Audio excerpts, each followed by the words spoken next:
Hey, what's up guys? Rev here. Today we have to talk about a pretty serious concern that could affect many of you watching this right now. The story we are covering today is really a culmination of many topics we've talked about previously, especially in the last few months.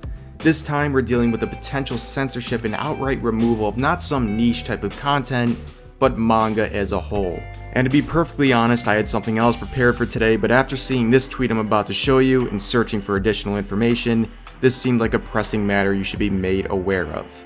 Okay, so here we go. Kadokawa's president Natsuno said that manga are unable to pass the examination of Google and Apple, so the rules of what is okay or not to express in public must be changed for this era of the internet. Now, going through all the content provided, this is a pretty accurate description of the situation, as you will see, and thanks to this user for helping translate and gather all the relevant materials. The block text down here is a translation of the interview where Natsuno discussed his new self-imposed standards that he hopes will conform to Apple and Google's expectations.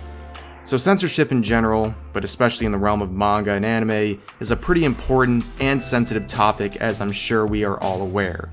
What type of censorship is expected, demanded, or required depends on a lot of things. It can be affected by anything ranging from regional laws, company policies, customs of the industry, and yes, even the cries of outraged people.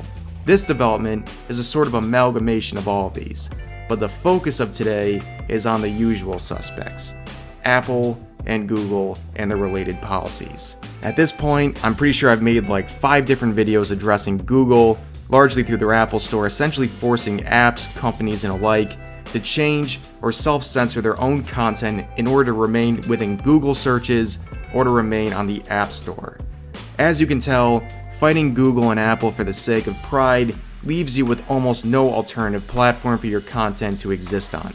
Hence, why we've seen a lot of companies and apps like Tumblr, Discord, Patreon, Artful, and many others self-censor not safe for work content in order to survive. Almost all of this revolving around censorship of sexual content, and today is no different. In this case, Kadokawa, one of the largest distributors of manga and anime, essentially self-censoring their own content to keep alive in the world run by Google. During the course of that interview previously mentioned, there was a discussion about the use of gravure or swimwear on the cover of magazines, as well as other potentially sensitive forms of content.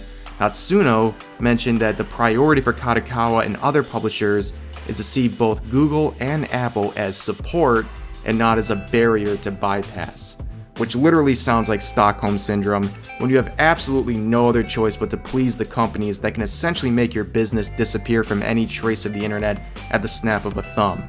He went on to say, there are currently many manga that contain images that are too extreme or deal with sensitive topics, which unfortunately is an obstacle to passing the Google and Apple test.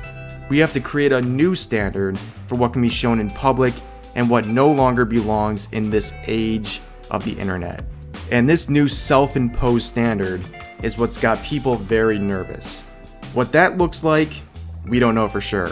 But if it means to conform to Google and Apple, based on their history, concerns about political correctness and over-censorship starting to go into the world of manga is extremely valid.